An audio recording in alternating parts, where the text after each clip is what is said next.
சம்போ சிவசம்போ. என்னமோ தோணுச்சு மாப்பிள்ள, வாக்கிங்கெல்லாம் போகலை. கிளம்பி அப்படியே அவனாசி அப்பனை வந்து பார்த்துட்டு, கோயிலுக்கு பார்த்துட்டு, அப்புறம் சேவூரில் இருக்கிற சுக்ரீஸ்வரன் கோயில் நல்லா இருக்குன்னு சொன்னாங்க, அங்கேயும் வந்து பார்த்துட்டு, பாலாலயம் பண்ணியிருக்காங்க, எல்லாம் துணி போட்டு மூடி இருக்குது மூர்த்திகள்லாம். சின்ன கோயில் அழகாக இருக்குது, அமைதியாக இருக்குது மாப்பிள்ள. அங்கே தான் உட்காண்ட்ருக்குறேன். இது பாருங்கள் கோயில் வாசல், கரடு கம்பா இருக்கிற அரச மரத்தடி உட்காண்ட்ருக்கிற மாப்பிள்ள.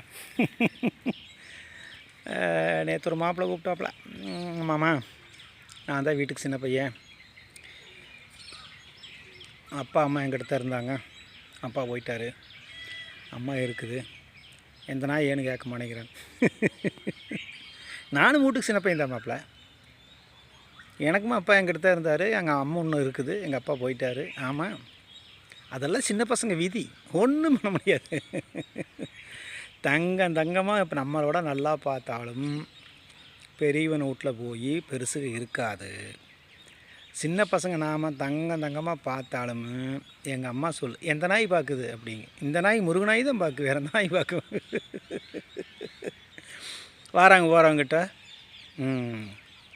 இது மாதிரி அவன் பார்க்குறேன், என்னத்தை பார்க்குறான், என்னமோ கஞ்சி ஊற்றுறான் அப்படின்னு தான் சொல்லு. நல்லா பார்க்குறான்னு மனசார சொல்லாது, எந்த பெருசும் சொல்லாது. அதுங்களுக்கு தெரியாது மாப்பிள்ளை, பாவம். அவங்க வாழ்ந்த வாழ்க்கை அவங்களுக்கே அது பெருசாக தெரியுது, அவங்க வாழ்ந்த வாழ்க்கை. இப்போ உலகம் எங்கே போயிட்டுருக்குது, என்ன ஆகிட்டுருக்குதுங்கெல்லாம் அவங்களுக்கு தெரியாது. இதை விட என்ன நம்மளுக்கு கொடுமை அப்படின்னா, இப்போ இருக்கிற மெடிக்கல் எக்ஸ்பென்சிங் பற்றி அவங்களுக்கு தெரியாது, அது ஒரு பிரச்சனை இருக்குது. அப்புறம் நாம் என்ன தான் மாத்திரை வாங்கி கொடுத்தாலும் அவங்கள உட்கார வச்சு கஷ்டப்பட்டு எப்படியோ போய் ஹாஸ்பிட்டலில் இறங்கி அந்த ஒயரும் இந்த ஒயரும் குத்தி இசிஜி பார்த்து ஒரு 2000 3000 பில்லு போட்டு அதை கட்டிட்டு 4 மாத்திரை வாங்கிட்டு வந்தால் தான் அவங்களுக்கு திருப்தியாக இருக்கும். அதுக்கான செலவுன்றக்கான வசதி வாய்ப்புக்கு நம்மகிட்ட இருந்தாலும் அதுக்கான நேரம் இருக்காது.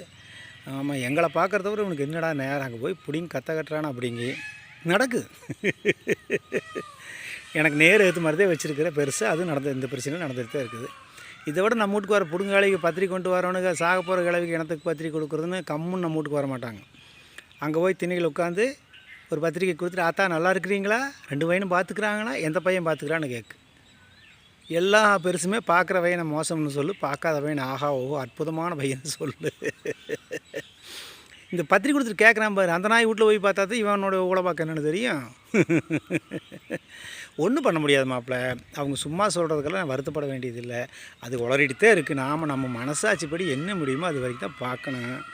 நம்ம வீட்டுக்காரி பேசத்தான் செய்வாங்க, ஏன் அவங்க அண்ணன் கூட பிறக்கலையோ, தம்பி பிறக்கலையா, அக்கா பிறக்கலையா, தங்கச்சி பிறக்கலையா, நீ தான் பார்க்கணுமா, நான் தான் பார்க்கணும்னு சொல்லுவாங்க. நீ பார்க்க வேண்டாம் தாயின்னு சொல்லிடு வீட்டுக்காரி, நீ பாரு, நம்மளால் என்ன முடியுமோ அந்தளவுக்கு பார்த்தா போதும், நம்மளால் என்ன முடியுமோ அந்தளவுக்கு வைத்தியம் பார்த்தா போதும்.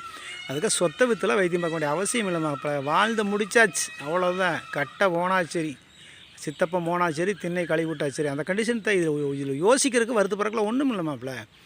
எப்பவும் பாராட்ட மாட்டாங்க, வாழ்த்த மாட்டாங்க, வாழ்த்துருக்கலாம் அவங்களுக்கு தெரியாது.